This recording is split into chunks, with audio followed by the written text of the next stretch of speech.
खोजें आसपास, looking around, कक्षा 4। कुछ इम्पॉर्टेंट पॉइंट्स हैं, नोट्स हैं जो कि मैं लेकर आई हूँ इस वीडियो में। अपनी पहली वीडियो में मैं पार्ट 1 से लेके 9 तक के बारे में बता चुकी हूँ। आज की वीडियो में मैं पार्ट 10, पार्ट 11, पार्ट 12 और पार्ट 13 के ऊपर चर्चा करूँगी। तो चलिए शुरू करते हैं। शुरू करने से पहले मेरे चैनल को सब्सक्राइब ज़रूर कर लें। हमारा पार्ट 10 है हुतुतु। हुतुतु कबड्डी का दूसरा नाम है। अब पूछा जा सकता है कि कबड्डी की टीम में कितने खिलाड़ी होते हैं? 7 होते हैं। इसे आप अच्छी तरह से याद कर लें। कबड्डी का दूसरा नाम क्या है? हुतुतु। कबड्डी एक ऐसा खेल है और इसके साथ साथ खो खो भी एक ऐसा खेल है जिसमें छूने से आउट होते हैं। तो आपसे इन 2 खेलों के नाम पूछ सकते हैं या 2 खेलों के नाम पूछकर ये पूछा जा सकता है कौन से खेल में छूने से आउट होते हैं। अब कबड्डी के खेल में किसका बड़ा महत्व है, ये फिल इन द ब्लैंक्स में आता है। सांस का बहुत बड़ा महत्व है। सांस टूट गई तो आउट। अगला है कर्णम मल्लेश्वरी, जो कि आंध्र प्रदेश की भारोत्तोलक है, यानी कि वेट लिफ्टर है, जिनके बारे में मैंने अपनी पहले वाली वीडियो में बताया हुआ है और जिन्होंने 29 मेडल जीते हैं इंटरनेशनल लेवल पे। और ये कितने किलोग्राम वजन उठा लेती है? 130 किलोग्राम। तो ये आप अच्छी तरह से याद कर ले। और इनकी 4 बहनें। अगला आता है कि खेल सिखाने वाले को क्या कहते हैं। देखो, कक्षा में पढ़ाने वाले को टीचर कहते हैं। ऐसे ही जो खेल सिखाता है उसको क्या कहते हैं? प्रशिक्षक को, उसको कहते हैं हम कोच। ये भी आ सकता है खेल सिखाने वाले को आप क्या कहेंगे। क्रिकेट में जो निर्णय लेता है वो कौन लेता है? वो कोच नहीं लेता बेटा, वो अंपायर होता है क्रिकेट में। फुटबॉल में निर्णय लेने वाला जो होता है वो रेफरी होता है। तो आपने याद रखना है, रेफरी फुटबॉल में है और अंपायर है क्रिकेट में। अब ऐसी कौन कौन से खेल हैं जिसमें 11 खिलाड़ी होते हैं? वो होते हैं क्रिकेट, वो होता है फुटबॉल, वो होता है हॉकी। ठीक है। और अगर मैं बास्केटबॉल की बात करूं तो उसमें 5-5 खिलाड़ी होते हैं। और अगर मैं वॉलीबॉल की बात करूं तो उसमें एक टीम में 6 खिलाड़ी होते हैं। माँ के भाई मामा कहलाता है। तो यहाँ तक हमारा पार्ट 10 हुतुतु होता है ख़त्म। अब हम आते हैं पार्ट 11 पे। पार्ट 11 फूलों की घाटी पर है। इसमें मधुबनी का जिक्र किया गया है। मधुबनी क्या है? मधुबनी बिहार की एक प्रसिद्ध लोक कला है जो कि पिसे चावल में रंग डालकर बनाई जाती है। इसमें मनुष्य, जानवरों, पेड़ों, फूलों और पक्षियों के चित्र होते हैं। हाल ही में मैंने छोटी सी वीडियो बनाई थी मधुबनी की।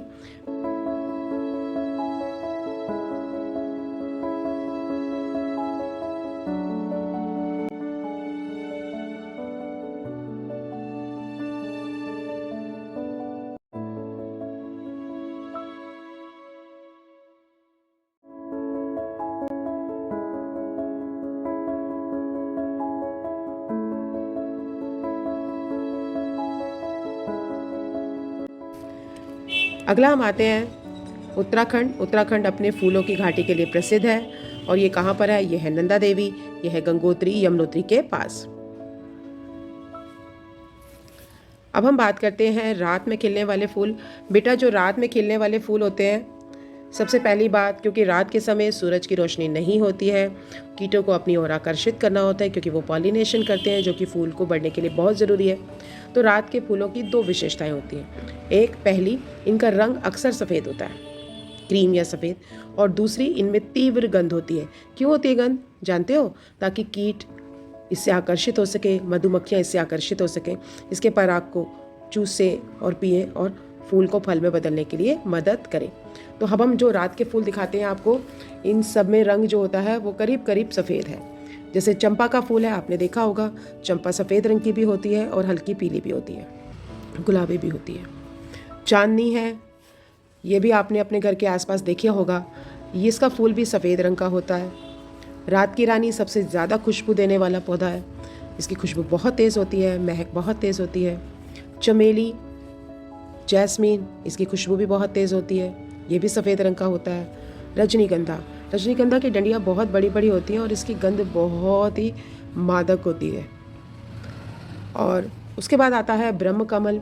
ये उत्तराखंड का जो है राजकीय फूल है और ये 12 साल में एक बार खिलता है और रात के समय ही खिलता है। तो अब हम जिक्र करते हैं, अभी तक हमने बात करी रात में खिलने वाले फूलों की। अब हम बात करते हैं उन पेड़ों की जो कि हमें फूल देते हैं।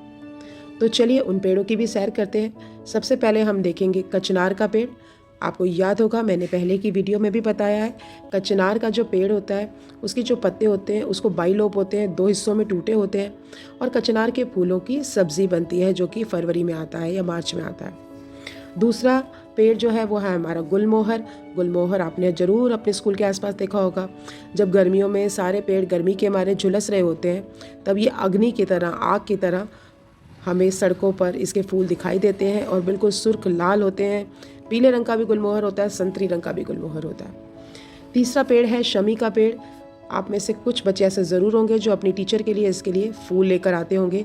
ये शमी का पेड़ है, इसके गुच्छे जैसे फूल होते हैं, ये भी बहुत सुंदर दिखता है। अगला पेड़ है अमलतास का पेड़। खासकर गर्मियों में ऐसा लगता है जैसे पूरा जंगल या पूरा पेड़ पीले रंग से लद गया हो, तो इसके अमलतास के फूल पीले पीले होते हैं जो कि नीचे लटकते हैं। अगला पेड़ आता है बॉटल ब्रश का पेड़। जैसा कि नाम से स्पष्ट है, इस पेड़ के जो फूल होते हैं वो ब्रश की तरह होते हैं, जैसे छोटे बच्चे की बोतल को धोने के लिए ब्रश इस्तेमाल करते हैं ना, उस प्रकार का होते हैं इसके फूल, और ये ज़रूर अपने आसपास आपने देखे होंगे। अगला पेड़ है पलाश का, जिसे हम टेसू भी कहते हैं, और कक्षा 2 में आपने टेसू राजा बीच बाजार पढ़ा भी होगा पाठ। इसके जो पेड़ होता है, इसके जो फूल होते हैं उसको पीसकर होली में नेचुरल रंग बनाया जाता है जो कि लाल संतरी जैसा दिखता है। अगला आता है सीता अशोक। ये अशोक का पेड़ होता है जो कि रियल अशोक होता है और इसमें बड़े ही सुंदर संतरी लाल रंग के फूल आते हैं। अगला पेड़ आता है सेमल का। तो ये सेमल का पेड़, इसे हम कॉटन ट्री भी कहते हैं, ठीक है, सिल्क कॉटन ट्री भी कहते हैं। क्यों कहते हैं? जब इसके लाल लाल फूल नीचे गिर जाते हैं अप्रैल में, तो इसके जो पीछे डंठल बच जाता है वो रुई में बदल जाता है। और मुझे याद आता है कि हमारे स्कूल में भी ये पेड़ लगा हुआ है और पूरा बरामदा जो है वो रुई से भर जाता है, उसके अंदर छोटे छोटे बीज भी होते हैं। यह है सेमल का पेड़। इसकी फलियों की सब्जी भी बनती है और इसकी जो रुई होती है वो बिहार में आज भी गद्दों में, रजाइयों में, सिड़ानों में भरी जाती है। तो अभी हमने जिक्र करी फूल देने वाले पेड़ों की। अब हम कुछ बात करते हैं ऐसे फूल जिनसे इत्र बनता है, जिसके बारे में मैं पहले भी चर्चा कर चुकी हूँ। वो है गुलाब, चमेली और रजनीगंधा। इन तीनों ही फूलों की खुशबू बहुत ही अच्छी होती है, मादक होती है और इसका इस्तेमाल इत्र बनाने में किया जाता है।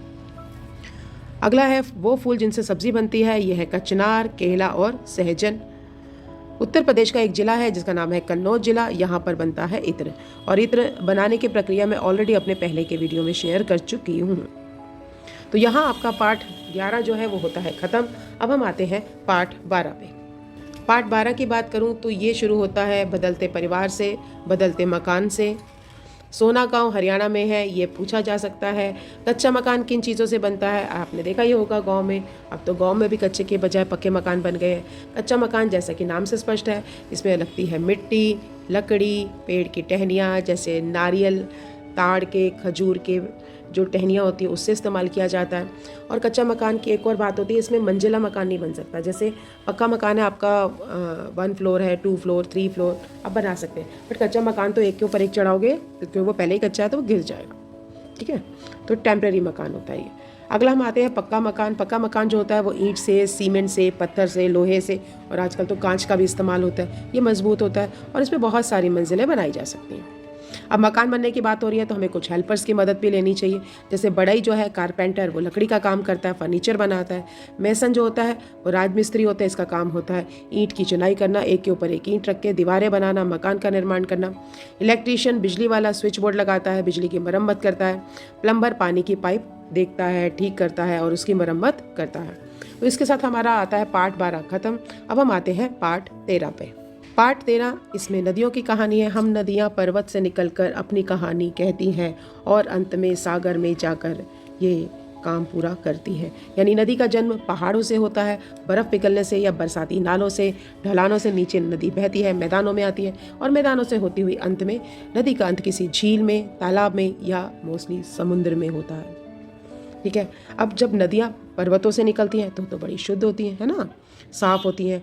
और नदी का पानी इतना साफ़ होता है कि उसमें नीचे बैठे हुए पत्थर भी दिखाई दे जाते हैं। बट ऐसा क्यों होता है जब नदियाँ हमारे तक पहुँचती हैं तो उसका पानी जो होता है वो गंदला हो जाता है और हमें दिखाई नहीं देता। बेटा, नदी में जो पानी होता है, पानी का गुण होता है अपने अंदर घोल लेना, अपने अंदर उसको मिला लेना। अब ये मिलता क्या चीज़ है वो हम जानेंगे। जब नदियों में अवांछित पदार्थों के मिल जाता है तो प्रदूषण कहलाता है, यानी जिन पदार्थों का नदी में नहीं होना चाहिए, अगर उन पदार्थों को पानी में पाया जाता है तब हम कहते हैं पानी क्या हो गया, दूषित हो गया, प्रदूषण हो गया। तो ये कौन सा प्रदूषण होगा, ये होगा आपका जल प्रदूषण। वायु प्रदूषण आपने सुना होगा, यह है जल प्रदूषण। अब ये कौन कौन से कारण होते हैं जिनकी वजह से ये होता है, अब हम उनको जानते हैं। जैसे नदी के पानी में आप नहाएंगे, साबुन लगाएंगे तो वो भी नदी का पानी से प्रदूषित होगा, केमिकल होता है साबुन में। जानवरों को नहलाएंगे उससे भी नदी का पानी प्रदूषित होता है, ठीक है। उसके बाद आता है फैक्ट्री का जो रासायनिक प्रदूषित पानी है, जिसमें बहुत सारे रसायन केमिकल मिले होते हैं, जब वो नदी में मिल जाता है तो भी पानी प्रदूषित हो जाता है। सीवेज का गंदा पानी जो होता है वो भी अगर नदी में मिल जाए तो भी पानी प्रदूषित हो। और कई बार ऐसा भी होता है हमारे घर में जो पानी आता है उसमें से भी सीवेज की स्मेल आती है। अब होता क्या है, अगर हम इस दूषित पानी को पिएंगे तो होता क्या है, हमें बहुत सारी बीमारियां हो जाती हैं।